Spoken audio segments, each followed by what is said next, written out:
Hey, what's up, guys? I'm Norb. And I'm Mike. And we are the Watchmen. The men who watch. If it's on a screen, we're watching it, talking about it, and sharing our thoughts about it with you guys. Today we are going to talk, excuse me, today, I'm going to leave that in because, that's keeping it real. Live show. Today we are going to talk about our top 5 home video games from the 90s. Yeah. I'm excited about this one. I definitely have some ones that have impacted my life from that time period. But before we get into that, first I want to say shout out to you guys because you make this all possible. For those of you who are watching our show on YouTube, thank you so much for your support. Please subscribe if you haven't already. Hit that notification bell, like this video because it helps us out a lot. And for those of you who are listening on podcast, we appreciate your support. Please do so and tell your friends because we want lots of people to know about what we're doing. So we thank you very much and appreciate your support. We're usually talking about the 80s, Mike, but today it's all about the 90s, which was a very important decade, I know, for you and I, both in terms of just our lives and in terms of video games. But I'm going to toss it to you to get this very exciting ball rolling. Well, and I have to say, as I was looking through games of the 90s and remembering the games that we played, I realized the 90s gaming time was really the decade that defined us. I think both of us, more than, hate to say it, I think more than the 80s.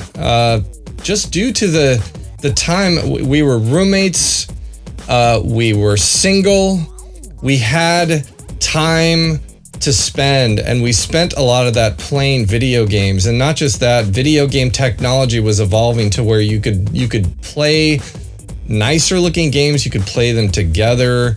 And all those things came together, Norb, and was really a recipe for us having experiences that to this day I look back so fondly. Well, and I think the 90s, smile on my face. Yeah, same here too. And we talked about in our 80s games, home games, how you had that experience where most of it was by yourself.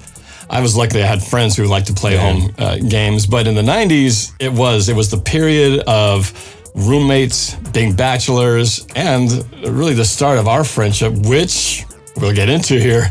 A lot of these games were the cornerstone of those. So 90s was it reminds me of just a very special time in our lives where it was that post-college, pre-marriage life where it was all about being single, hanging out with a bunch of dudes and having a lot of time to do stuff like play these crazy games. So I'm looking forward to getting into these and reliving a few memories that go along with them.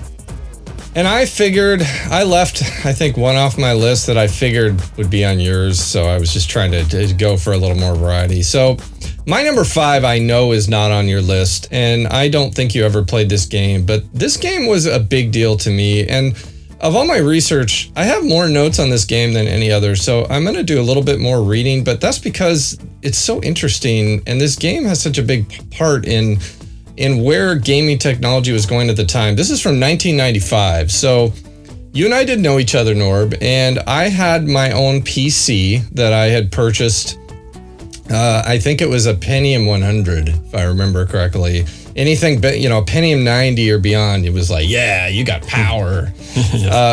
This game was called Phantasmagoria. Oh, never played it. I remember you talking about it because the name is familiar.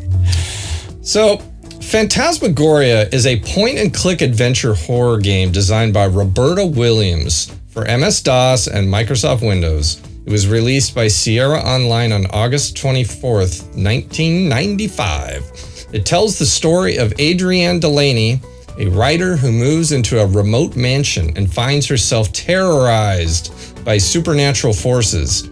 This game was made at the peak of popularity for interactive movie games and features live-action actors and footage both during cinematic scenes and within the three-dimensionally rendered environments of the game itself.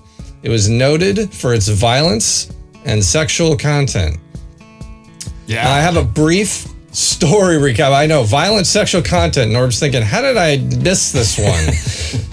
So a basic story recap is successful mystery novelist Adrienne Delaney and her photographer husband Don Gordon have just purchased a remote mansion off the coast of a small New England island previously owned by a famous 19th century magician, Zoltan, whose 5 wives all died mysteriously. Adrienne hopes to find an inspiration for her next novel in her new home, but starts having nightmares immediately upon moving in. She is comforted by the loving and supportive Don. Adrienne explores the estate, making mysterious discoveries like strange music, warnings written on her computer, and ominous messages from a fortune teller automation. Unbeknownst to the happy couple, Carno had practiced black magic when he lived in the mansion and had summoned an evil demon that possessed him and caused him to murder all his wives.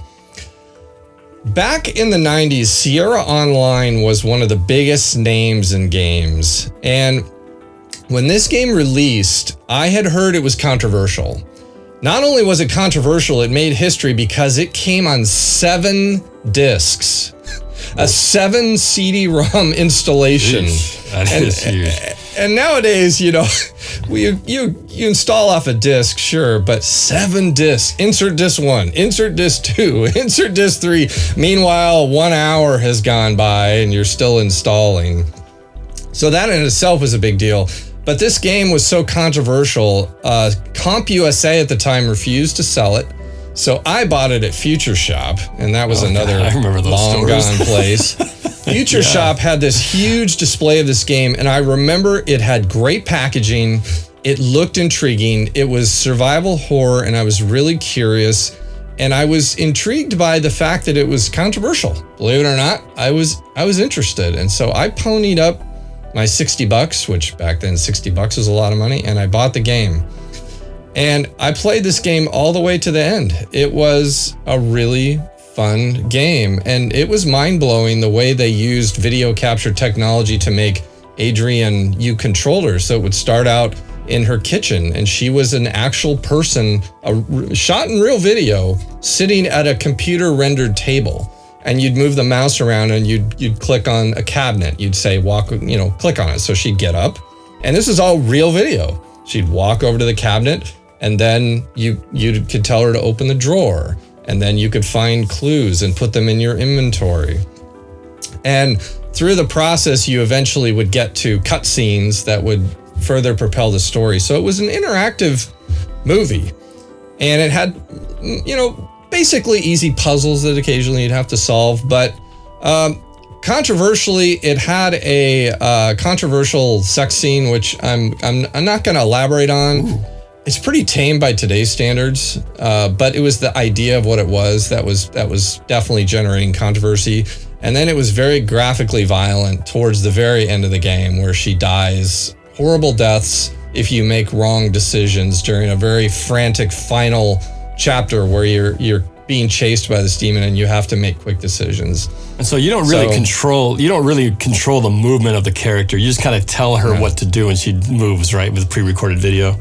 Yep, this game was called a point and click adventure. Yep. So you would point and click and she would go there. But the fact that she was a real actress rendered into these 3D environments, that had been done in a few other games.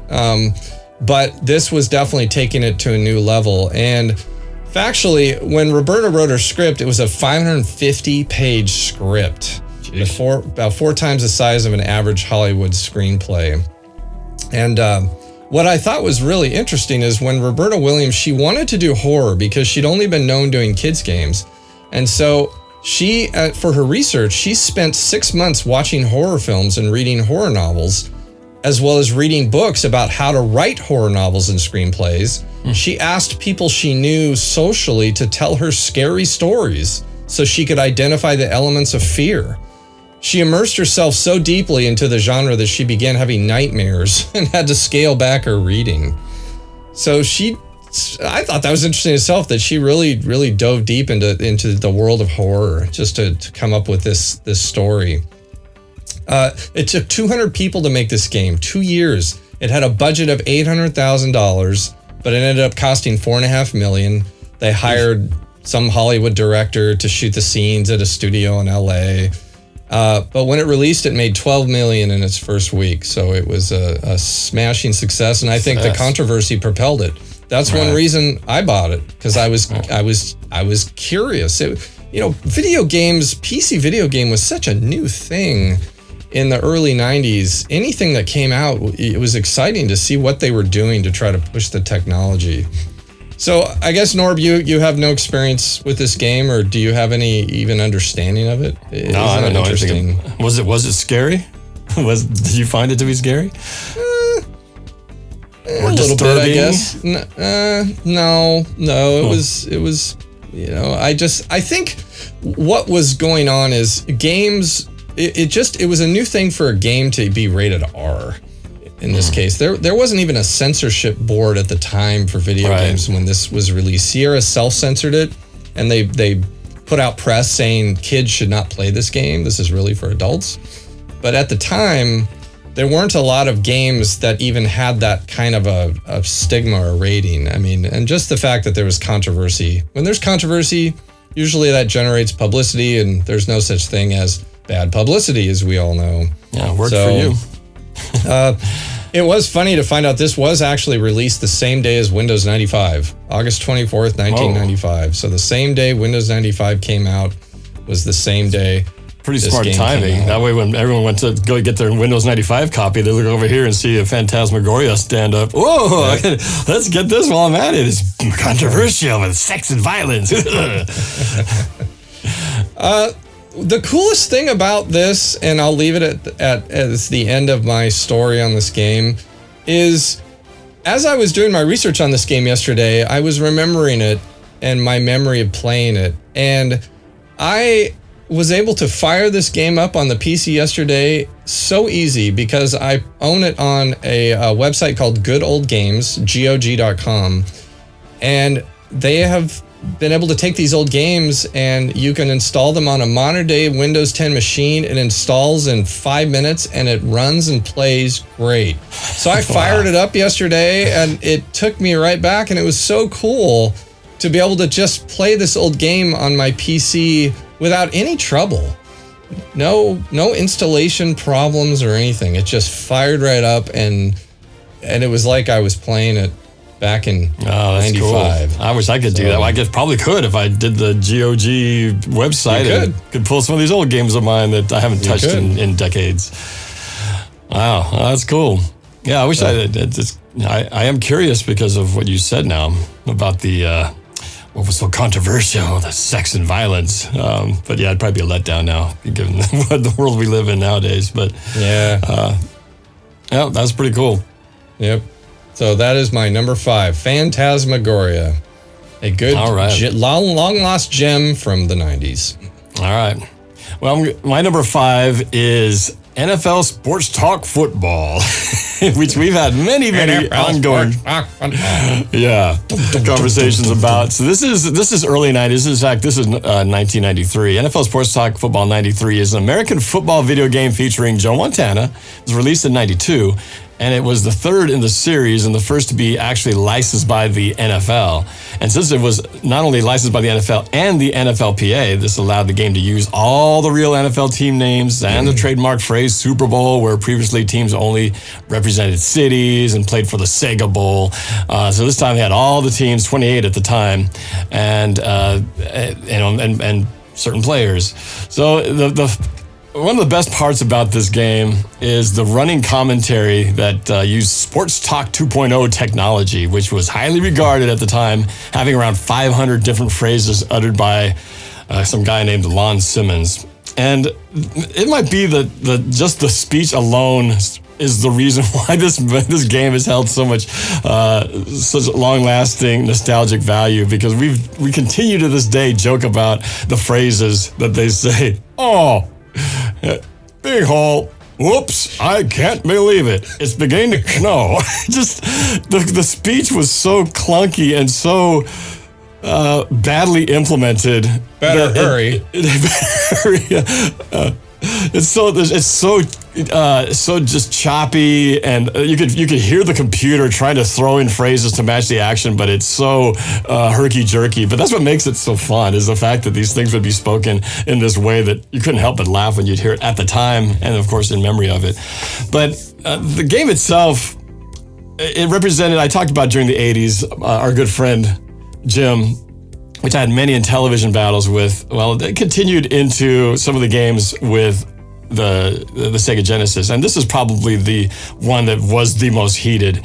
There would be times. This brings me back to the summer of '93, where we had a lot of time to kill. I remember a lot of lazy summers. Jim in his throne, which is the recliner, lazy boy, me on the couch to the side, playing on our wood cabinet, 26-inch TV in the living room. This is before we were friends, and many hot summers with the window open, the cars driving by on 65th Street in the University District, and playing many, many games. And it would become to a point where one of us would get frustrated when the other would lose, and to a point where we'd go into give up mode. The other person would go into give up mode if they got so frustrated, where we keep playing the game, but the other person would basically just completely take their team and try to lose. And usually, once it got to that point, we would not even talk to each other. There were times I felt like stabbing Jim with a knife because I was so frustrated at him, and vice versa. But that's how heated these games got to. And unfortunately, where it probably reached the end was, it would go back and forth, so it was fun. It was good competition. I was usually always the Seahawks. Jim was a Patriots fan. He was a Patriots fan, so he'd be the Patriots, but every once in a while, he'd pick other teams. I was pretty religiously the Seahawks, but we weren't very good. This is early 90s, probably the worst time of the year that the Seahawks, or time in the history of the team, that the Seahawks ever were. I see, wearing my Seahawks swag here. So my team was usually not very good, but so if I won, it was a pretty big deal. But Jim got to a point where he learned to run this fake field goal play and mastered it to where I couldn't stop it.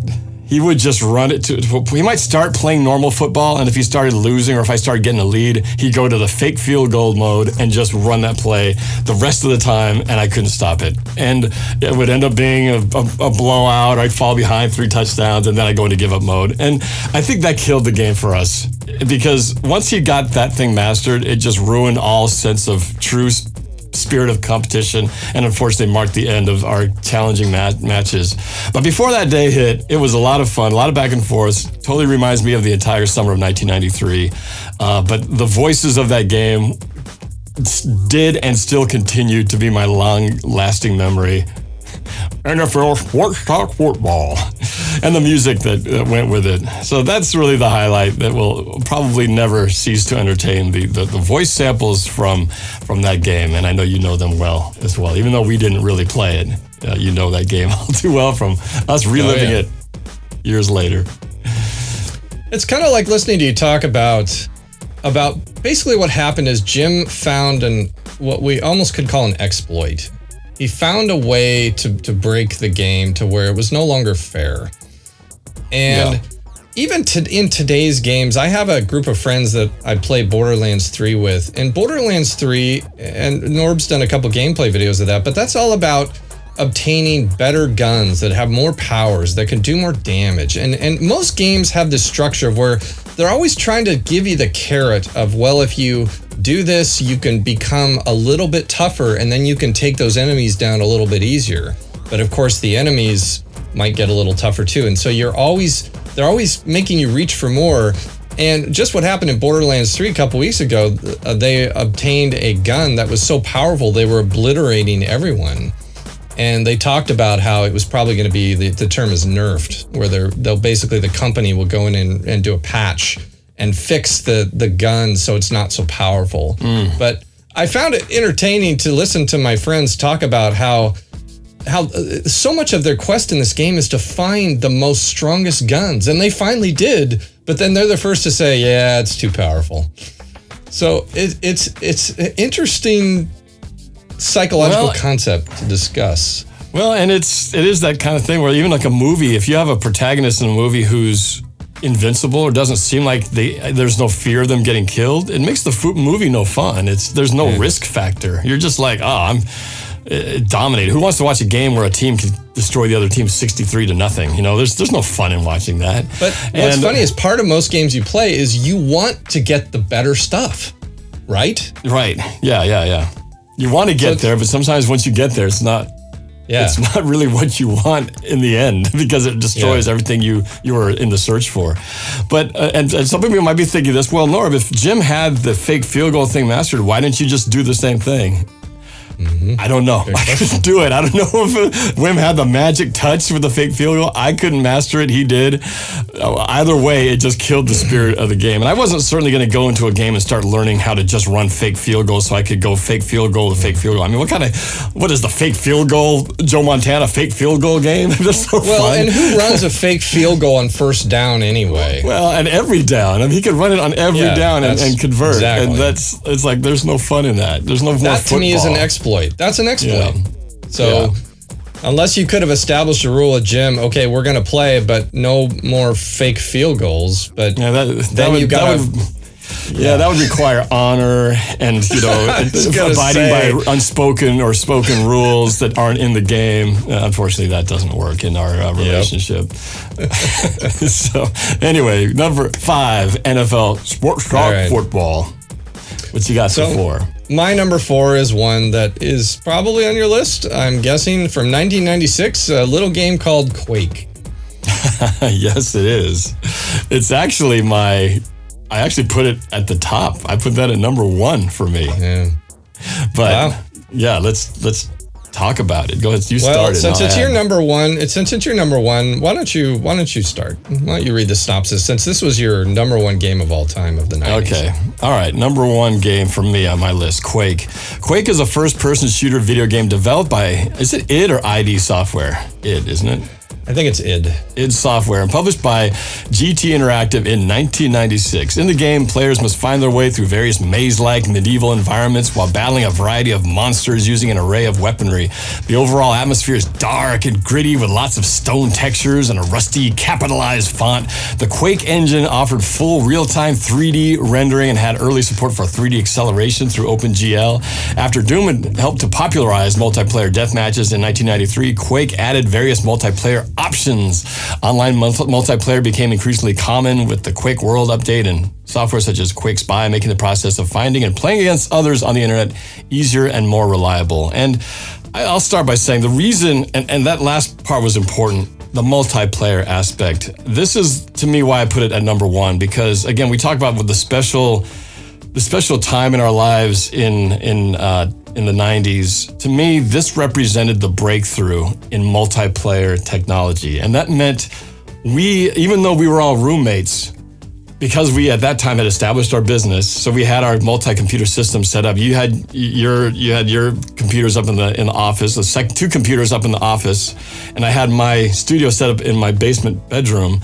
So I had my computer down there, you had your 2 work ones up there. So there was you, me, and Dino up there playing Sometimes Quake. Jim jumped in there too. Yeah. But I remember that my earliest memories was when Dino joined us, and he was new to the whole gaming thing. He had a lot of a learning curve more than we did. But just the ability to be in the same house and play the same game, but not have to be looking at the same screen. It was like on a split screen TV, which is all we could do at that point. Being able to do this on separate machines, yet be able to interact. And we'd have our phones on speakerphone, so we could still talk to each other and trash talk and do all that kind of stuff and hear each other's reactions when they got scared. That's what it was all about for me. Quake started the deathmatch period for us, which we continue to do on this, once a year when we get together with our buddies. So it to me it marks what we've continued on as a tradition even to now. That whole idea of multiplayer, multi-system technology, and there were so many fun memories of playing to the wee hours of the morning, watching Dino, who he would be running around, and one of the funnest things was to be invisible. You're never completely invisible. You have just your eyeballs showing. So you can run up on a guy and show up, and suddenly the eyeballs are right in front of his face. And I remember Dino would just freak out. He would be so scared, his body would tense and scream, and then he'd panic and hit a bunch of buttons. He'd inevitably hit the Windows key, which would kick him out of the game entirely, and there'd be that body slump in defeat. Those are my memories. The funny part for me is usually I would see Dino more than you because you're always down in your room. I was downstairs. And you were with Dino's him. back. Dino and I had our backs to each other. So the typical Dino, if you're watching on the YouTube, you can see, but he'd be just kind of running around, with his mouse and keyboard moving around. And then one of us would come up behind him and just obliterate him with a barrage of shots. And he would just go, he would just panic and his whole body would shake. And then he'd be dead and he'd go, and he'd sag out of just that frustration of not knowing what to do and not knowing how to handle it when things get crazy. And that was one of my best memories of watching his back and his body just go bananas with the keyboard and mouse, like total panic. 100% panic. Right. Well, what's funny is I don't think I ever actually witnessed it, but it's clear. I see it in my mind. I think it's just because of how you described it just then. I could totally see Dino from behind and what it must have looked like. But I could see it, and I could hear it on the phone. And I could see it in his character. I could see the character panicking. So I can imagine the guy controlling him panicking as well, and eventually hitting the Windows button, and then the game kicks out of the screen and the slumping and frustration. Oh, so many good times. Well, that was the start of it all. And just to add a little bit more, deeper details to the fun we had with this game, and I'm going to go back to say that back in those days, Norb, what I remember is you and I, we played the same similar games for the most part. I was more interested in what was coming next. And I was always trying to read up on what games were being made, kind of like looking for what movies were coming out. And so I got early wind of Quake, and somehow I was able to get on id's sign-up list and get a very early copy of the game shipped to us there at the house. And I remember firing it up, and I downloaded before there was a test. It was called Quake Test, Q Test. And you came up and all you could do is run around and just shoot guns. There was no monsters yet, but remember they had it was called the nail gun. I remember you specifically. Yes. Like, that's really cool. I love the nail gun. Yes. Just the sounds it made, it kind of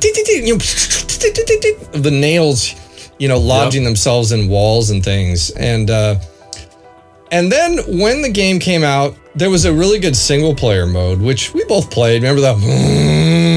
You hear that? Was that sound of a monster around the corner? Yeah. But what we really got into was it was called a mission pack, and it was called the Scourge of Armagon, and that came out in '97, and that had 3 new weapons. It had the Mjolnir, which was a hammer. It had the laser cannon, which shot energy bolts, and it had the proximity mine launcher, which was the first time you could plant mines, and they would sit there and wait for someone to go by, and then they detonate. Trapped. Yes, I love that. Yeah. So we played this one level in that Scourge release that was our level. I don't remember the name of the level. Is that the one with kind of the pyramid at the top, right? Yeah. There was that high ground, and everybody had to try to work their way up to it. Yeah. But if I do this, that's the quad power sound. Quad power. And anytime someone picked that up, everyone would hear the sound. And so for me, I'd be thinking, Norb got the quad power. And now he's looking for us. Because once you've got the quad power, you don't want to be alone. You want people to shoot. And so instead of hiding, you're into seek and destroy. Yeah, you got like 30 seconds or a minute or however long that thing would last. It's like, I need victims, because you get like 4 times the devastation of your weapons. But there was always the magical counter to that, which I'm surprised more games haven't used. That's the empathy shields. I wish more games would incorporate that in their deathmatch games, because the empathy shields was the greatest idea that I've not seen replicated. And that's where, when you got the empathy shields, anything that somebody used on you would hurt them. So if somebody had quad power and you had the empathy shields, you're like, find me. Because if you tried to shoot them with a grenade or whatever, that damage would be inflicted upon yourself. And that was such a great combination when you heard that. When you get the empathy shields, it's a it was a special moment. It's like, okay, I got to find somebody. And you hear somebody with the quad power. Oh, man, the ultimate flip on turning the tables on somebody. Great instrument twist of death in a game that I wish more games would incorporate. So yeah, good. the empathy shields would technically split the damage between both players. So if you split the damage. You would take equal damage. And it was fun. I'd love to get the empathy shields because I would go look for someone and be like, hit me. Yeah. And of course, they wouldn't know you had them until they start hitting you. It would make a certain noise. And then you sit back and think, that's right. How's it feel? So the other thing about Quake that I think was important in its history is it was the first game to incorporate what they called at the time, they called it mouse look. And you had to hit the slash button. And when you were holding the slash button, you could use the mouse to look up and down and around. And that was a big deal. Oh. But it was tricky because you had to hold the button down to mouse look. So by running with your fingers on the WASD, it was hard to also have a finger on that button at the same time. We got pretty good at it. Yeah. But that was really the first PC game that I know of to have mouse looking. Now it's commonplace. I remember too. You do a lot of body language too. You kind of look up and you would because you really feel like you have to kind of turn your body to look in the direction that you want the thing to look, even though you're all controlling it by your hands. Yeah. But yeah, that was a lot of fun, laughing memories for sure at that time. So that was that was your number 4, right? And your number 1. So we'd be at your number 1. So my number 4. Okay, so this kind of goes back to the Sega Genesis, and this would be Road Rash. I'm going to combine these because to me they're like one game. Road Rash 1 and 2. This was 1991 and 1992. So Road Rash is a racing and vehicular combat video game originally developed and published by Electronic Arts for the Sega Genesis. The game is centered around a series of road races throughout the United States that the player must win to advance to higher difficulty races while using a combination of fisticuffs and blunt weaponry to hinder the other racers. It is the second installment in the Road Rash series and introduces a split-screen 2-player mode for competing human players, real players, adding nitrous oxide charges on certain bikes and chains and clubs as offensive weapons. And this is another game that when I think of summer of 1993, if we weren't playing NFL Sports Talk football, we were playing Road Rash. And I remember what happened. We rented the Road Rash game, I think the first one, but it was only one player. But then when Road Rash 2 came out, we rented it from the video rental place down the street. And we rented it for, I think you could rent for 3 days, or I can't remember how many days. Probably like a Friday, Saturday, Sunday. Yeah, so we would do it for 3 days, and we liked it so much, we rented it again, and we rented it so many times, it got to a point, like, by the time we keep renting this, we might as well just buy it, because we can't get through it, and yet it's so addictive, we can't stop playing it. So eventually we did buy it, but this is one of those games where it was really challenging, because we would play 2-player, so it was nice. So we, instead of being mad at each other, we're trying to help each other out. But it was so challenging because you have this long race to get through, and you got to finish within, I think, top 3 to qualify to move on. You get more money, then you can soup up your bike and all those things. And what would happen is, as we get past level, you'd save these codes. You'd be given a code that tells you, okay, you've reached this point, save this 8-digit code. So we had this pen and paper, this yellow tablet that had all the Road Rash codes on it. Every day that we had, like, June 27th, here's this code. And it was just a long code. And we were determined to get to the end. So we spent the whole summer playing that game to finally get to the end. I think we eventually did, and I don't even remember what happens at the end, but we did make it. But the journey was so much fun in terms of you had to work as a team, because if one guy didn't make it, it kind of messed up the whole race. You needed to both make it so we could progress together. And it was hard. It got really hard because the races got longer. The police would show up, so you can't crash or you get busted by the cops. You got to take down the other racers who are really good. Your bikes get really faster once you get the nitrous oxide. But of course, the faster you go, the more out of control you are. So you're likely to crash into a buffalo or hit a tree or something. But there's nothing more enjoyable than taking that chain, taking out other bikers or kicking their tires out and knocking them out, or especially when a cop comes along and then you take him down and knock him down with a chain or a club or whatever. And that's really hard to do, but we got pretty good at it. And the animation was terrible. It got to a point where if too many things were happening, the frame rate was like, so imagine trying to drive, navigate vehicles and things when the frame rate is going. So it was you had to really focus, but we did it, and it was a lot of fun. So that bad animation and the bad synthy music, which our friend Mac loves to imitate so much. Can you beatbox a little one of those tunes for us? Well, there's only one that I remember, and this is always the first one you play. It's Alaska. So it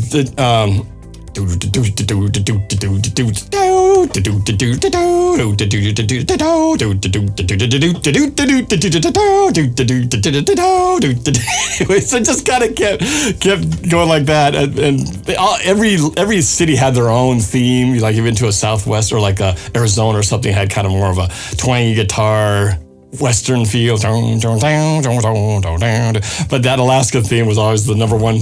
Came up first, so Mac just loves to this day to sample that tune. But yes, one of the special Bondi times that Wim and I had back in summer of '93, when we weren't hating each other for football, we were teamed up on this game to get to the end. Road Rash, lots of fun. That's cool. That's a good one. I never played it much back in the day, but and you weren't around you yet. Guys played. Yeah, you watched this in the later years, but you weren't around during that summer when we were really into the heat of it. So, yep. Well, so we're on to my number 3. All right. My number 3 is another PC-based shooter exploration game, something I don't think you ever played. I was playing it when we were roommates. The way I got this was a little bit not through typical channels. Usually I would just go buy a game. But I was teaching animation at the Art Institute of Seattle at the time, 3D animation. And one of my students would chat with me after class, and he knew I liked video games, and most of the students in my 3D animation class like video games too. And he gave me a burned CD made. He says, play this one over Chris's break. He said, it's called Unreal. He said, it's really good. Never heard of it. Unreal is a game from 1998. So the game he gave me, it's a first-person shooter video game developed by Epic Mega Games and Digital Extremes and published by GT Interactive in May of '98. It was powered by the Unreal Engine, an original game engine, which is used today, and it's, I believe, coming up on its 5th iteration. The player takes on the part of Prisoner 849 aboard the prison spacecraft Vortex Rikers. During transport to a moon-based prison, the ship is pulled to an uncharted planet before reaching its destination. The ship crash lands on the lip of a canyon on the planet Nepali, home of the Nali, a primitive tribal race of 4-armed humanoids. The Nali and their planet have been subjugated by the Scourge, a race of brutish yet technological advanced reptilian humanoids. Scourge troops board the downed Vortex Rikers and kill the remaining survivors. Except for Prisoner 849, which is you. You managed to find a weapon and escape from the ship. This was one of the first 3D first-person shooter games to utilize what they call detail texturing. And the example of that is games before this, if you would move in close on things, they just get a blurry pixelated mess. So detail texturing involved, every texture would have 2 layers. And one layer was high detail. And so when you moved in close, it would fade in over the low detail one. And therefore, when you were up tight, the surface appeared more complex. So this was one of the first games to utilize that technology.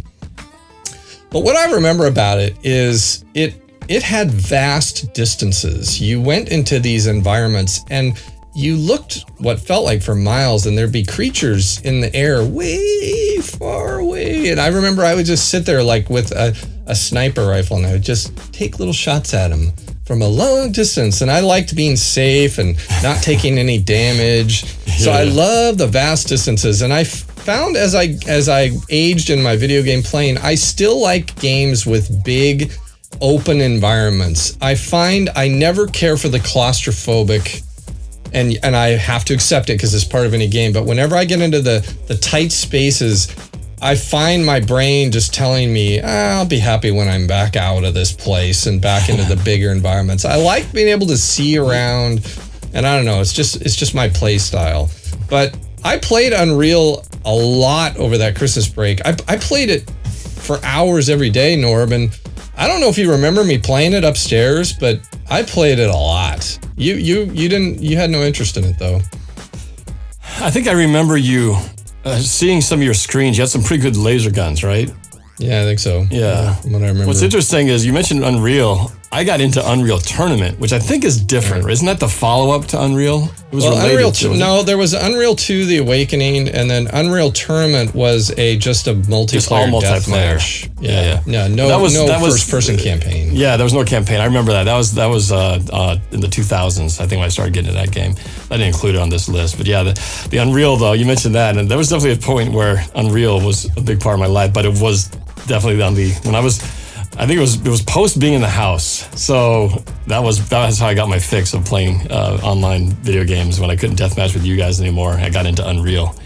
But I do remember. I remember you showing a few of the guns and stuff like that. But yeah, I just never got into that particular game. I had other games I was still into. So we talk about how we sample quotes from games and movies, and sadly, this is one that I can only sample to myself, but the Nepali, which was the friendly formed humanoid-like race, whenever you would come across them, they were a primitive tribe. They had no weapons. They didn't like to fight.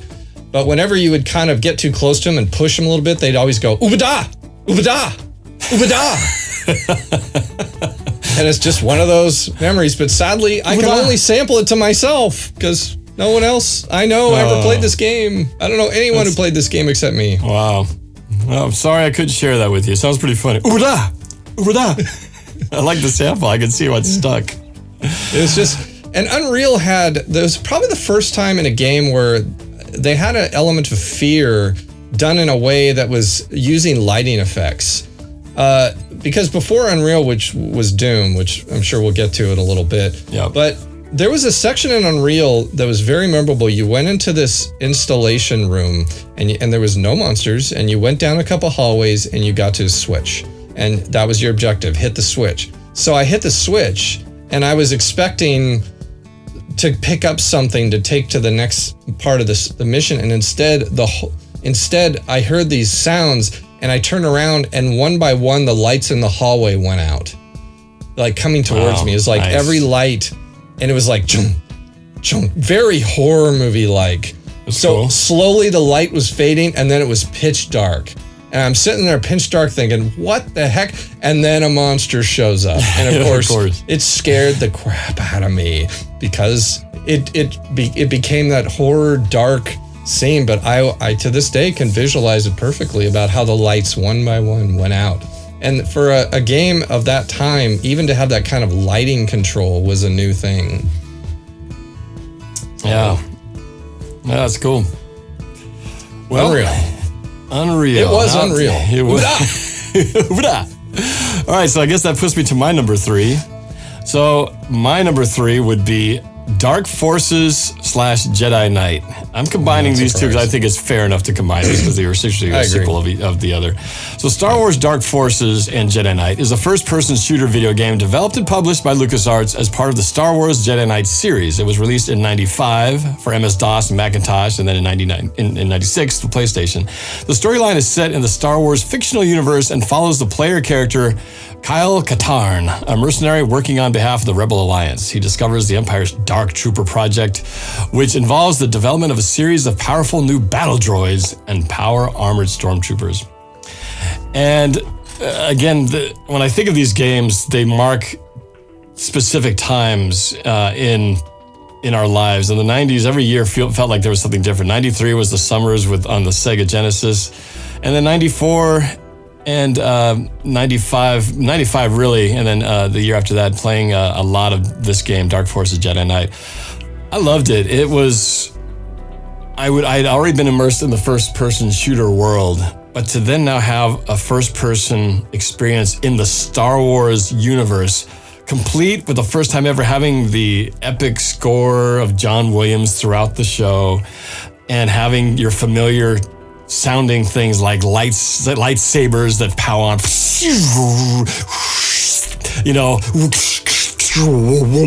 just being able to swing a lightsaber at your own desire and make the sound effects and fire a laser gun that sounds like, just like in the Star Wars world, was such a dream. Because before, the only way you could hear these weapons was to watch the movie and see those scenes played out. And now to be able to control one and kill people with it and shoot people with it was such a lovely combination of one of my favorite movies, franchises of all time, combined with just a game experience that you're just now starting to get immersed into. Just so much about that was a lot of fun. And what I enjoyed about it too was this was, again, early in the campaign type videos, but this is really like the first campaign I really got into, where there was a lot of, you need to get from one point to the next to move to the next level, but you could also spend a lot more time exploring things that aren't relevant to getting to the next checkpoint. But if you found more stuff, you could find bonus treasures or secret hidden things. And sometimes I'd get stuck. And I would sit there and go, I don't know how to get out of this. And for the first time ever, I would use the internet to look for the answer. I hated doing it if I felt like I was giving up. But when you get to a point where you just can't move forward and you're stuck for a whole day not getting anywhere, and you've looked at every possible thing, and I remember I had to throw in the towel and finally look up the answer. And then when I read it, it was like, oh, I got to go up here, jump on that, climb on this thing, blow this thing up, then I can move on. It was such a relief, but I felt like I betrayed myself because I didn't figure it out on my own. But luckily the internet came to the rescue and allowed me to finish Dark Forces and eventually go to playing Jedi Knight. But there was just so much fun to be able to shoot stormtroopers. We all love to hate the stormtroopers, and you always wanted to pick up a rifle and shoot one like they did in the movies. And this game allowed you to do that. And I remember there was this one great moment that was so satisfying. I remember being on a cliff somewhere, and you walk up over the edge and you look down, and there's a whole battalion of stormtroopers just standing there in some formation. Was it a legion of the Emperor's best troops? I think it's legions of the worst troops because they didn't do squat. But it was great as you're armed with all these grenades, and I just remember, oh God, I have no idea I'm here. So I pulled out a bunch of grenades, just threw it all down on them and watched it. Oh, it was such a memory, the image of just seeing a whole battalion, a whole legion of troopers sitting there waiting to be killed. And you have all these weapons to use on them. So just one of many moments that were satisfying as both a video game and a Star Wars fan.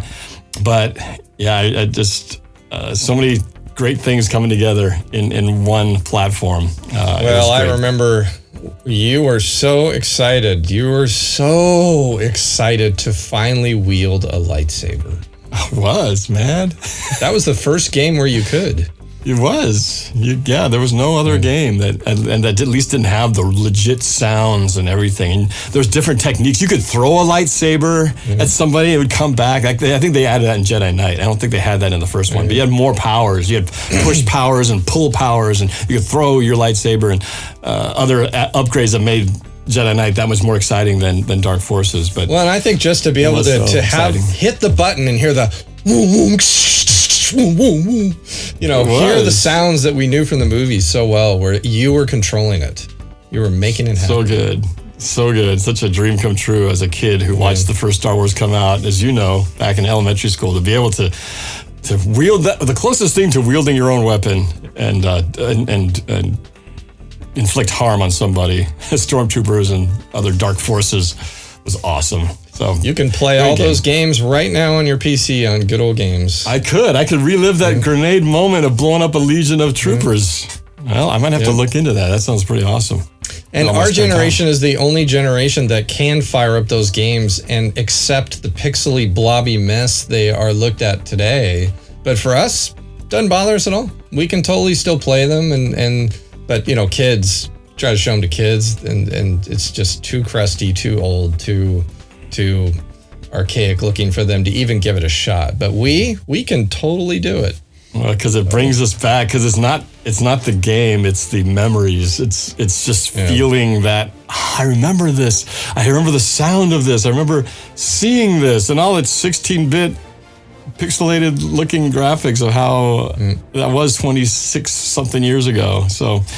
Quarter of a century ago. That was cutting edge graphics too. Those graphics were cutting edge. And so we can play them today and still know and accept the look of them because at the time they were the best you could get.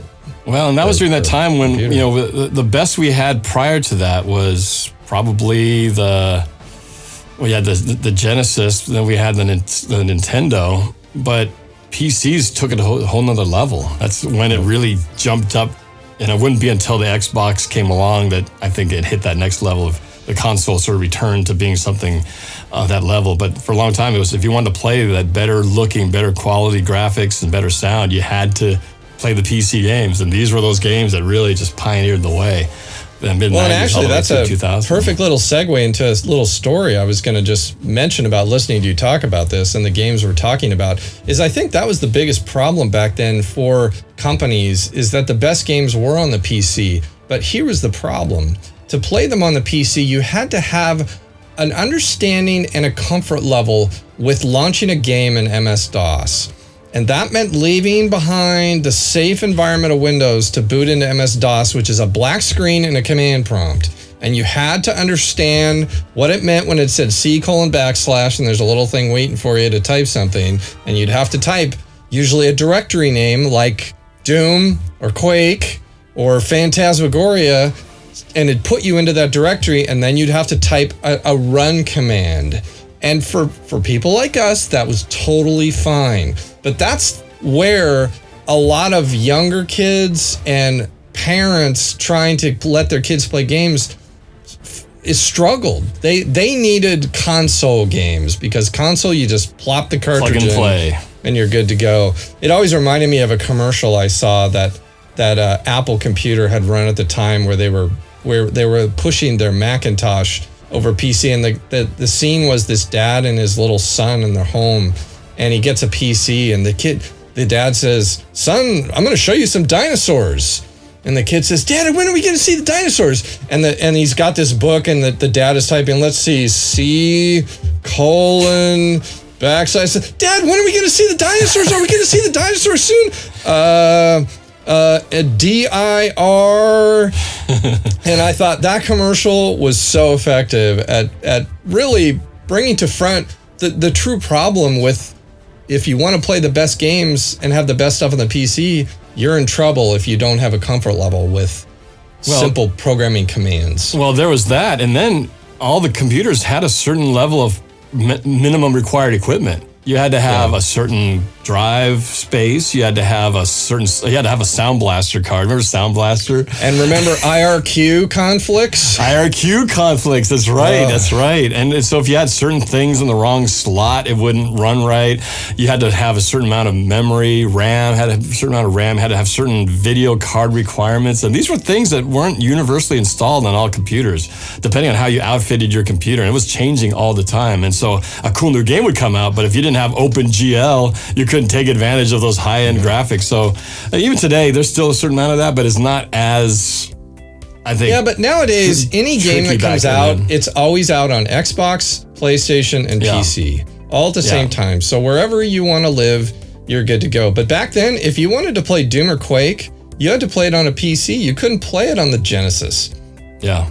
There was only one way to play it. And so, of course, kids wanted to play that stuff, but MS-DOS. It was tricky. IRQ conflicts. Gosh, I remember dealing with those. Oh my gosh, that's right. So you had to go in there and troubleshoot and change ports because maybe your printer or something was on the same port and it was conflicting with something. Yep. And then we were running our video game or our video editing systems on those things, so you had to account for that. And we couldn't go watch a YouTube video on how to figure it out. YouTube wasn't going to come out for another 10 years or so. So, it was not easy. But, man, if we got it to work, though, it was like a thing of beauty. Yeah, if you ever want to know what it was like for MS-DOS, just on your Windows machine, type command prompt, and it'll bring up a little box. And that's really what it was. It was the black screen with a little blinking cursor waiting for you to type something, and you really needed to understand what you were typing. You had to know a few basic commands to get around in MS-DOS to make sure you were in the right directory with the right command. And the good old days. All right, so my number 2, I'm guessing, is your number 2, and that would be Doom from 1993. I had a feeling we were zeroing in on the same number 2. Doom is a 1993 first-person shooter developed by id Software for MS-DOS. Players assume the role of a space marine popularly known as Doom Guy, meaning he never had a name, and he fought his way through hordes of invading demons from hell. The first episode, comprising 9 levels, was distributed freely as shareware and played by an estimated 15 to 20 million people within 2 years. The full game, with 2 further episodes, was sold via mail order. An updated version with additional episode and more difficult levels, Ultimate Doom, was released in '95 and sold at retail. This game was created by John Carmack and John Romero. And Norb, all I have to say is level 1, knee deep in the dead. And right away, I'm taken back. And I want you to tell the story, but really our friendship began with you introducing me to Doom. Well, yeah, so I got to take it back to how I got introduced to it. So first, I really have my dad to thank for finding this game, because my dad was getting his first PC upgrade, and it was a Pentium 60 computer. It was the first time I even heard of Pentium and all that. I didn't have anything yet. He was ahead of me. And I remember the guy whoever the computer guy who installed it, he gave these 4 floppy handwritten discs to my dad and said, "You need to give this to your son. He's gonna, trust me, he will love this." And it just said Doom, disc 1, Doom, disc 2. It was handwritten with a pen. Doom, disc 3, Doom, disc 4. And my dad told, my computer guy said, you should try this. He says it's gonna be something you'll really enjoy. And I had no idea what this was. And so I can't remember what PC I have. I had something I could run it on, but I had not gotten into the games yet. So I installed this thing, and immediately my world was transformed. It was the first introduction into the first-person shooter world. And for those of you who don't know anything about Doom, you just look it up so you can see. It's very kind of archaic now, but there's a certain charm to it with the creatures that you have to fight against. It was the first time you got to wander around a 3D world with weapons and creatures coming out that made sound effects and the music ongoing. But I think what makes this special is, besides getting into it, it was right around the time that you and I met, because I think the game came out in 93, but it was 94 when I started playing with it, and you and I met in the summer of, or was it summer? It was like summer, late spring of 94, I think, something like that. Yeah. And the day we met, we were introduced to each other at the University of Washington's media department. We were both undergoing our editing training on the fast video machine editing system. And that was the day you and I, it wasn't the first time we met. Technically, that's a different story when we actually first met. But the first time we really spent time together was learning this fast video machine. And because of those sessions, we quickly became friends. And you and I were not roommates yet. You still had your own apartment. I had my place. And eventually, I started having you over.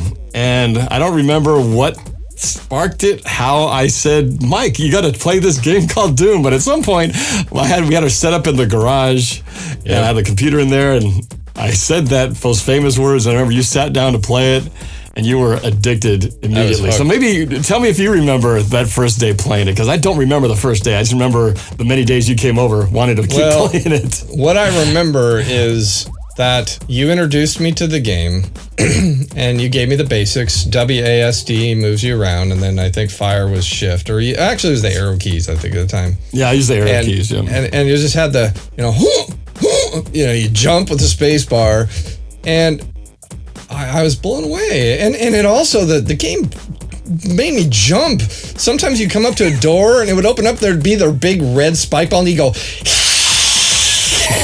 really loud, and I'd be like, "Wow!" When you would wear it, did you wear headphones? Did you wear headphones? Yes, playing I did. I wore headphones just to make it that much more intense. To make it that much more intense. Oh man! But I remember the hardest part of that was when I had to go home. I'd have to go back to the room where I lived in a boarding house, and I had to go back to the room where I had no computer. And all I could do was think about Doom. And I remember thinking about, I want to play this again. So I started just showing up at your house unannounced. And I'd knock on the door, And fortunately you were there most of the time, and I'd say, any chance I could come in and play some Doom? And you'd always say, sure. So I'd come in and you'd let me play. Thank goodness you were nice about that. And we're like, hey man, you got to call first if you're going to come over. You just let me come over and work on my addiction. Well, I think that was the time we talked about Rob, our buddy Rob, who's been involved in so many of our stories here. And at that time, we had our production business, which mostly involved a lot of weddings, but we were working out of our garage, and we had a couple of computers, I think, in there. But so I'm sure that we were all sharing the space with Rob, me, and you, all kind of hanging out in the garage. You were playing Doom while we were editing some wedding or something, because that was right in the peak of it when we were knee deep in the summer of '94 doing weddings. Yeah, I was knee deep in the Dead. You were knee deep in boring wedding videos. Yeah.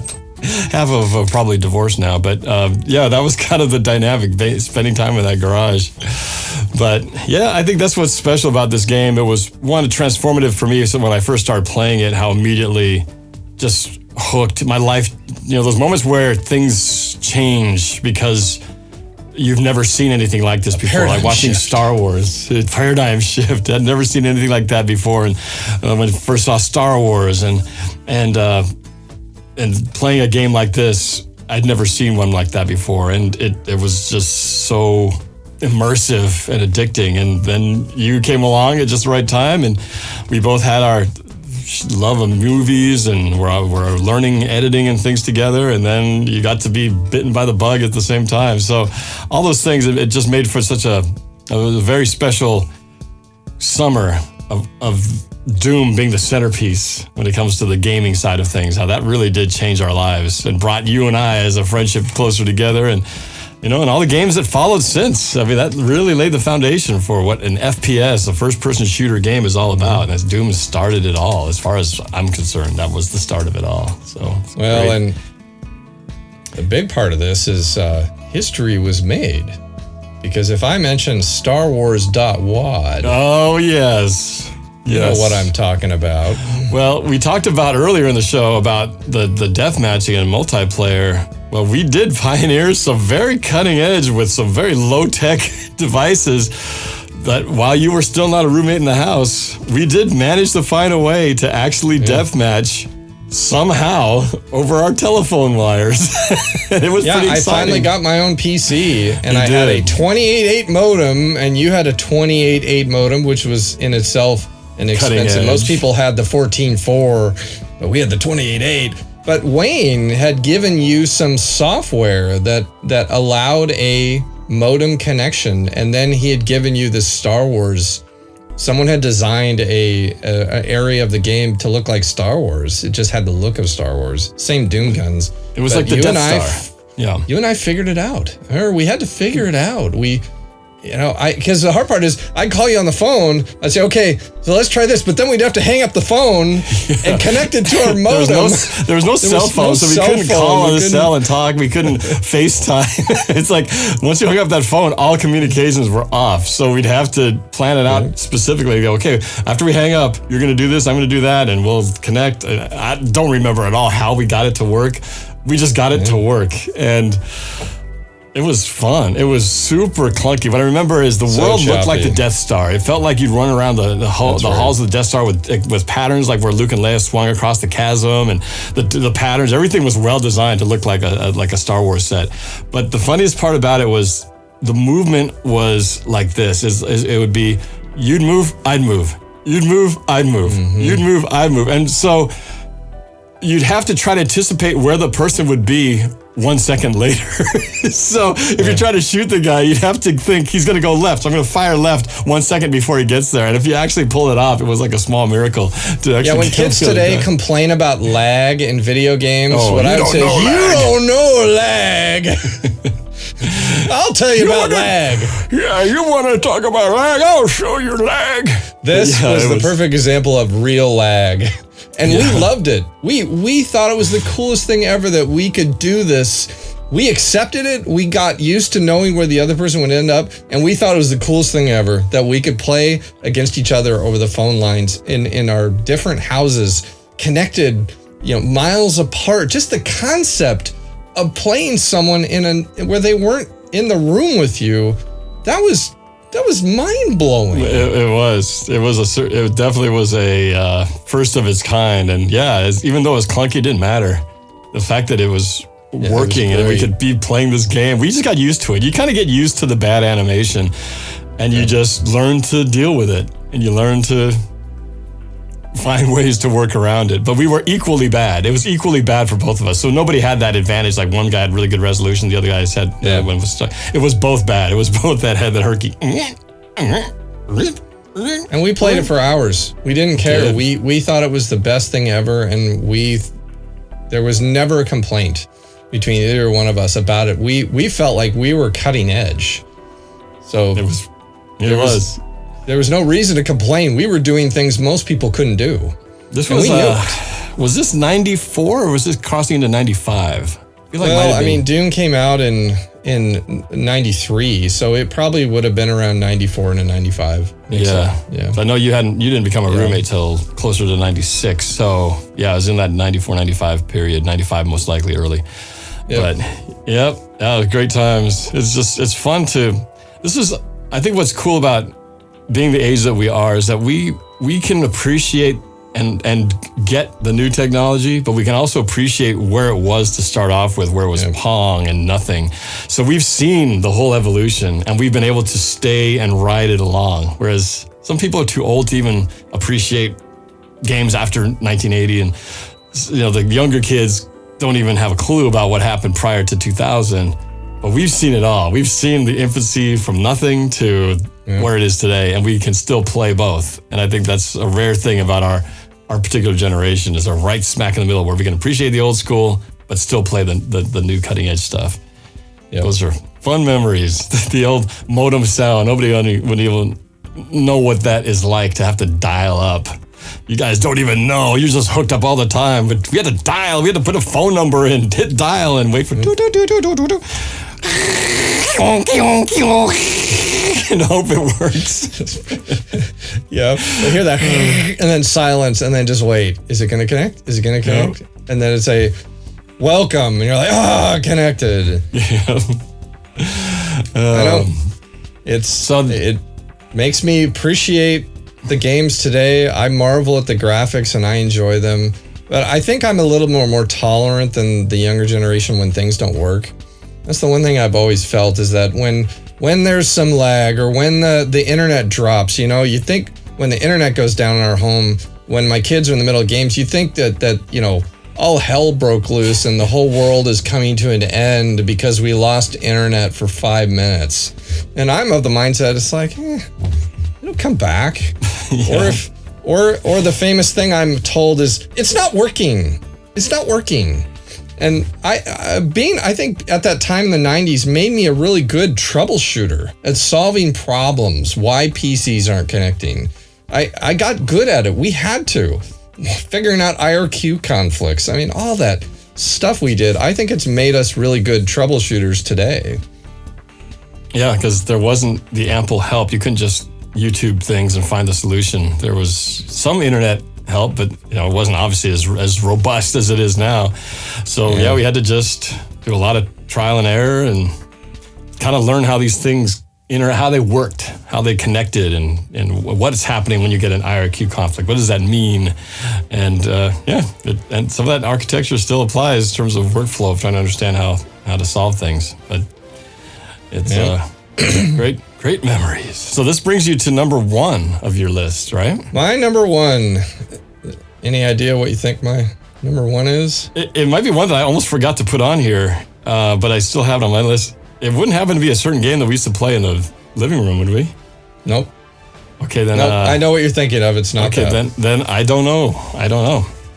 Well, and this is where I was thinking a lot, Norb, about knowing what kind of video games you play and what video games I play. You and I play similar games, but one thing I've noticed about you is when it comes to cartoony graphics, you tend to put the wall up right there. With you, it's either sports or guns or disturbing. It's got to be violence, killing, or sports. But when it comes to any kind of cartoony adventure, you're out big time. With one exception. But yes, for the most part, I've not gotten into those. That's racing. That's racing. That's sports. I put that as a sports genre game. It's a racing game. Racing game is a sports game. So my number one is It's-a-me, Mario. Super Mario 64 from 1996. Super Mario 64 is a 1996 platform video game for the Nintendo 64 and the first in the Super Mario series to feature three-dimensional gameplay. As Mario, the player explores Princess Peach's castle and must rescue her from Bowser. Super Mario 64 features open-world playability. It emphasizes exploration within these vast worlds, which require the player to complete various missions, in addition to the occasional linear obstacle courses. It preserves many gameplay elements and characters of earlier Mario games, as well as the visual style. This game is acclaimed generally by many to be one of the greatest video games of all time. And this greatest video game of all time, Norb has never had an interest in or never played, even when I tried to get him to play it when I was living and breathing it. And just to put some place, I first saw this game, it was being demoed at the Auburn Super Mall in a music store. And this was before you could get a Nintendo 64. They were demoing the 64 and Mario. So it was, I remember there were 15 to 20 kids and adults all crowded around this demo unit, watching someone play Mario 64. And I watched, and I couldn't believe it. It was Mario in 3D, running around, grabbing coins, stomping on Goombas, getting stars, finding secrets. And instantly, I wanted that, just like everybody. And so I spent a lot of time paying attention to when the Nintendo 64 was going to be released, because Mario 64 was the flagship game. Well, I was traveling back to North Carolina to visit my friends in North Carolina that I used to know when I lived there. And lo and behold, the release date was right when I was going to be in North Carolina. And I was really frustrated about that, because normally I would have planned my attack on getting in line. But you know what? I decided I'm going to try to get this when I'm in North Carolina. And so the Sunday morning of the release date, I got up at 7 a.m. by myself, drove to the nearby Walmart, and I was able to buy a Nintendo 64 and Mario 64, and they sold out hours after that. And I remember for months you couldn't get one, but I got one day one. And I remember this is one of those things I talk about, doing things by myself. This was a by myself adventure. Nobody I knew gave a crap about the Nintendo 64 or Mario. None of my roommates cared about it. They had no interests. All they were into was the PC games. But I loved Mario, and I used to play Mario on the Super Nintendo, and I was a guy who liked looking for secrets, and Mario appealed to me. And I remember when I got the 64, I was staying at this couple's home, and of course they were the one. His name was Dave. He let me hook it up to his TV because I was so excited. I wanted to hook it up and play it. So he let me hook it up, and we were sitting on two couches in his living room, and I'm playing it, and I'm making history. I remember I'm thinking, I'm Mario, I'm jumping, running, and it was this elated feeling. And I remember David was in the chair next to me, and he was watching me play, and I was thinking, this is so cool. I got someone who's understands this world. And I finally looked over, and he's like this. I was totally out asleep. No, not enough interest to keep him awake. So once again, I was in my own little world by myself. So I flew back to Seattle and I said, Norb, I got a Nintendo 64. Check this out. So you came up and I hooked it up and you went, that's cool. And you disappeared back to your room and you never asked to play it. And to this day, I have just learned that you just don't care for those kinds of games. Now, I've never actually asked you why, but history dictates you just aren't into them. And yeah, I don't, can you give me a reason? Not enough killing? I can't give a reason. I didn't get into Super Mario when it was on the NES system. I remember a lot watching Rob play that game and, side scrolling and, turning into Big Mario. And I played it. I remember playing it a few times on his system.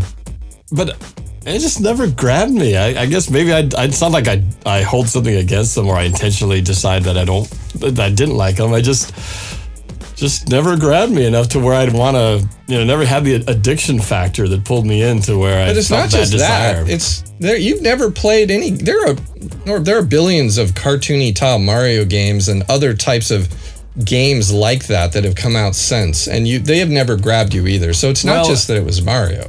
What I think though is that if it didn't grab me then, which that was like the start, right? That's kind of, there's Donkey Kong, but as far as Mario as in the world that we know of Mario World, it starts there and everything just grew from there, right? The one that you talked about is that you got into was the 3D version. So it's basically this version in a 3D world. So I think anybody who likes that one would transfer and transition to the next one in a way that I think they'd be excited, just like you were. But for me, since I didn't even get into the first one, the next one wasn't any more interesting. It looked cooler. I remember seeing 3D and go different directions and all that stuff, but just the bug never bit me. I honestly think I'm going to psychoanalyze Norb, though. And I think if Norb could speak clearly, what he would just say is, look, if there's not any guns, I'm just not interested. I like shooting people and I like blowing up people. And occasionally it's fun to play a game of football. But for the most part, and there's nothing wrong with that. There's nothing wrong with that. It's just, if anything, if I was trying to get deep down in your brain as to why you think it is that you just aren't interested in platforming adventures like Mario games or games that they're still bad guys and you still have to kill them, do things to defeat them, but you just don't have a machine gun to blow them to bits. Maybe that's it. Maybe it's just not enough killing, just not violent enough for me. And that's fine. No one's ever asked me that question. I never thought about it, but I think you may not be too far off on your analysis, Dr. Lorraine. So that might be it. There's got to be shooting and explosions for me to be all in, unless it's a sport game. Yeah. So, well, I won't argue and that's okay. There are plenty of people that only like a certain type of game. I have always prided myself on liking all kinds of games, but there's games that don't interest me either.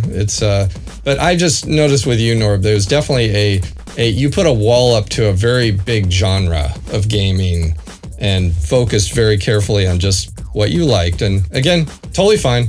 I think when I look back though, is sadly I was on my own on my time with Super Mario 64, which was when we were all roommates together, but I played it alone. There was just nobody who was interested in joining me for that adventure or that part of video game history that was being made at the time, which again, Mario 64 is still looked at as one of the greatest games of all time, which I know why, because it broke the 3D barrier for home console gaming, which was a big deal.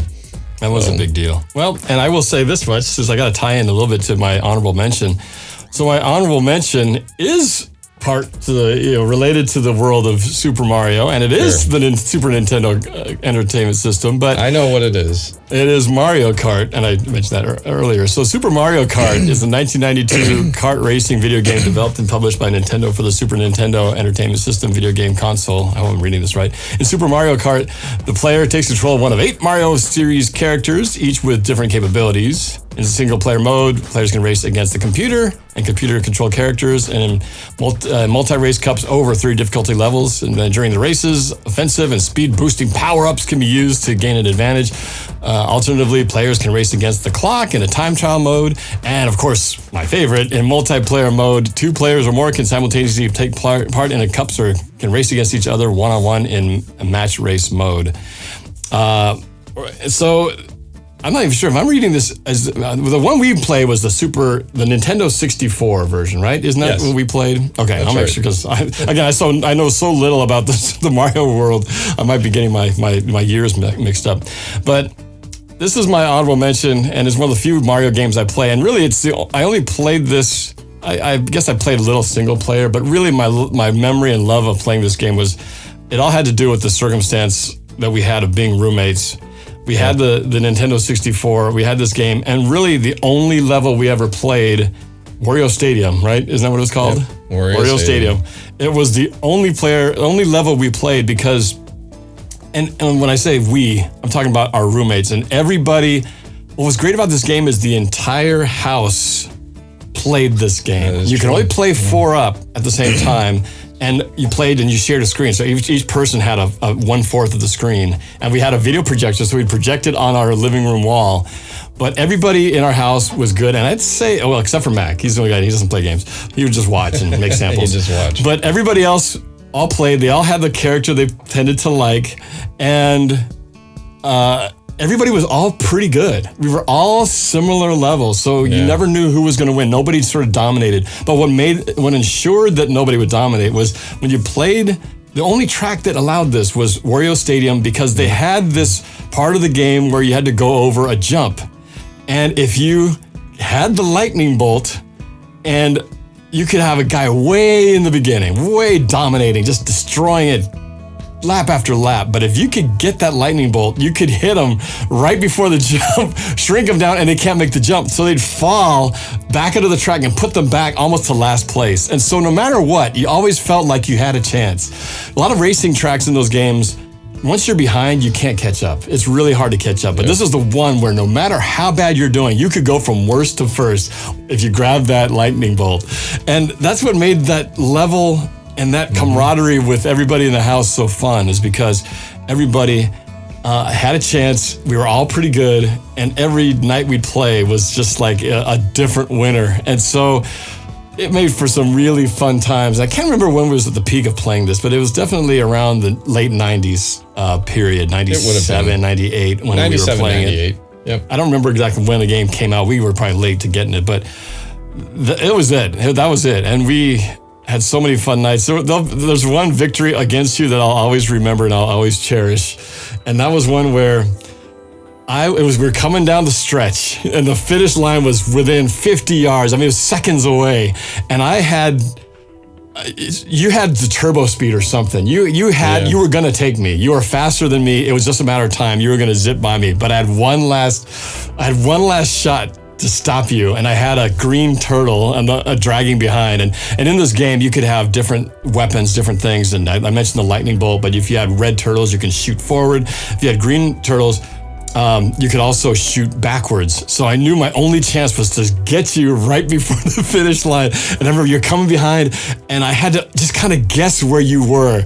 And I remember it was like 2 seconds before the line, I swerved. You're coming up fast to take the lead. I came in front of you, launched the turtle, hit you and knocked you over, and I crossed the finish line in victory.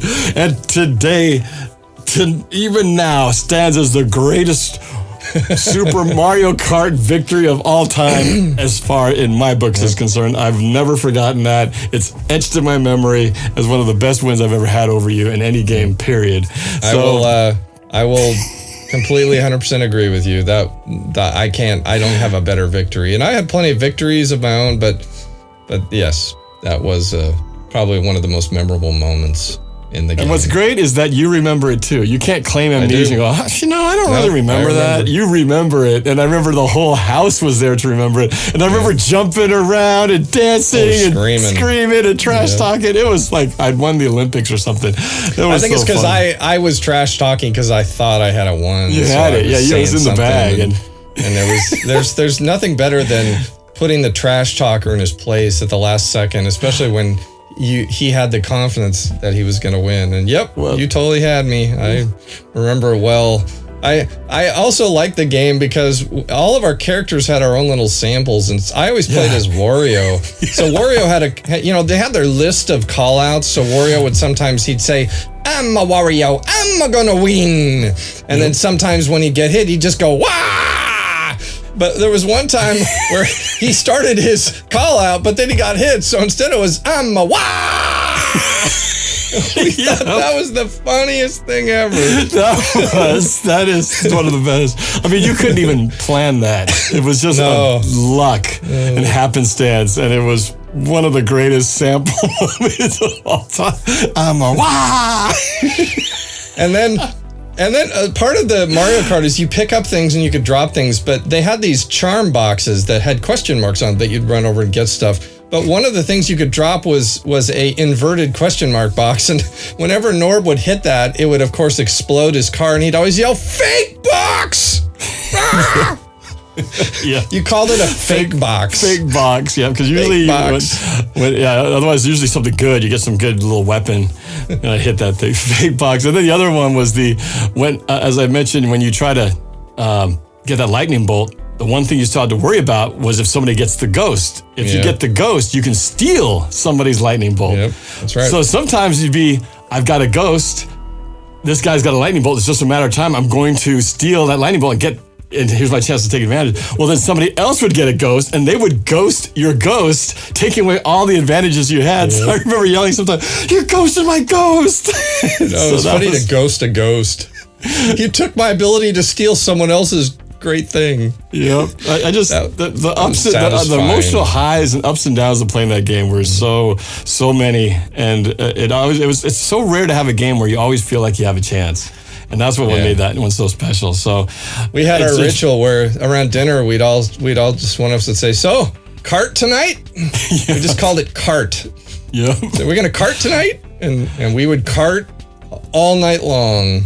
It was very fun times. It was so much fun, and again, it was one of those times in our lives where we all lived together and we all enjoyed doing it, and you know. It's just a time that you can look back, reflect, and smile, and relive some of these funny memories that we have. So that's why that one makes it. Mario Kart has evolved into very, very beautiful looking graphics, and I mean they have Mario Kart on the Nintendo Switch, a very modern game. But I truly believe that nothing captures the essence of that Wario Stadium Even challenge that we got to experience. I just don't think that exists anymore because the tracks are much more elaborate and there's so many random elements. The Wario Stadium was perfect. It was perfect. It was. I don't think it's been matched since. Sadly, we tried playing other levels, but they quickly go away. It's like, nope, no fun. It has always brought us back to that one game. I mean, the game could have just been that Wario Stadium and multiplayer, and that's all we needed because the rest of it never got played. That was really it. Yeah. So good memories, though. Yeah, I did not have an honorable mention, but actually that was the perfect honorable mention. So well, it was one we could share, so it was a good shared honorable mention. So I have to mention one of those things. I'm not going to get into it too much, but there was just a memory that goes with a game from the 90s, and this is a special one. It was Star Wars TIE Fighter. It was a game I got into way before all the other Dark Forces and all that stuff, but it was a game that I really enjoyed. It was the first real kind of interactive opportunity where you could fly one of their, a Star Wars world spaceship. But probably the funnest part was Dino and I got into this game. It was a one-player game. That's the only downside to it. It was one player, more like a mission game, but he would kind of assist me. I'd have him push certain buttons and stuff. But I remember playing that game all night long, and then we played to the sunrise, and then it started snowing outside. And there's just that very magical day of playing that game that stands above the rest of the time I played it, which was just that night when me and Dino played it, and we played all night to the next morning, and the snow started falling. That was just such a cool, looking out the window, hey, it's snowing outside. There's just something magical about that, and to be doing it while playing this awesome game of TIE Fighter was a lot of fun. So just another beautiful memory when I look back at our time in the house. The 90s definitely represented living at that house of bachelor fun up in the University District. So, what do you got as a surprise today? So for surprise, small little thing, and it just goes along with what we've talked about, but it is the actual physical cartridge of Super Mario 64. So you can see the good old days of cartridge-based gaming, and you would just slap this in the Nintendo 64 and fire up your game. And I was thinking about, even in today, whenever you buy a game, you have to install it from a disc or download it off the internet. There's a certain time delay. It can be an hour if you have to buy a big game and download it to play it. But the thing I do miss about the cartridge-based games is you just slapped it in and you hit start and you went. And that is lost today. True. The internet has done a lot of great things, but it is in a way crippled the amount of time it takes to start a game. You have to install it. There's always run patches. download, there's always a delay. And in the old days, back in the old days, you just plopped it in and went. So yeah. Now, even on the consoles, you still have to fire it up, and you got to put the disc in. You put the disc, you launch it. Yeah, the old cartridges, instant gratification. You're in. But it's a heck of a lot cheaper now than to have to make all those plastic things with silicone diodes inside and everything like that. So it makes sense from a money standpoint. But I remember going back to the 80s with the Intellivision cartridges. They had a certain smell. I don't know if you ever did this, but I would smell them. I would smell the cartridges because they had this smell that was uniquely a Intellivision cartridge. And as soon as I got one fresh out of the box, there's that fresh game. It was such a. If I smelled it now, it'd take me immediately back because there's just something about smells. It's got a powerful memory-inducing thing about them. Well, with the ending of our show, I look forward to us doing our next show where we talk about the best video games from the 2000s. And I expect to have a list of 5 and you to have a list of 0 because that's about the time you started having kids and your video game playing time went, ew. Well, I have a couple. I still have a couple that I could put on that list, but it doesn't go much beyond 2. That's where, again, I lost my video game playing buddy. I still managed to find time, but you didn't. So, but we can do one. It'd be interesting to see what you put there. It would be a short list. There'd be a couple of games. My number 5 is Elmo's Furry Adventure for 3-year-olds and up that I used to play with my girls. I can't even say that much. I don't even think we really got into any video games, even through the 2000s. It was Count with the Count. CD Interactive ROM. Oh, man. There would be 2 games. I could just talk about those 2 games while you're going through 5. I'll just keep talking about the same 2. Oh, so back to this, number 1. It was this great thing. Anyway, so that was our top 5 90s home arcade games. Want to say again, thanks for watching. If you do have any suggestions for future shows, we'd love to hear from you, either in the comments where you're able to put a comment, or you can email us. Our email is there down in the description. But for those of you watching on YouTube, thanks again for watching us. Please hit that like button, subscribe, hit the notification bell, and we appreciate you watching us. And for everybody who's listening on podcast, continue to do so. We'd love your support, and anybody else you could tell to come listen to our crazy banter of all things that are on a screen. We appreciate very much you taking your time to spend some time with us. Absolutely. I'm Norb. And I'm Mike. And we are the Watchmen. Thank you for watching, and we'll see you next time. Thanks for watching The Watchmen. Please click on here to watch other episodes, and be sure to hit that like button too. And please subscribe and hit that notification bell. That way you'll always be alerted to any future episodes. It really helps us out, and we appreciate it. We'll see you next time. And remember, we'll be watching.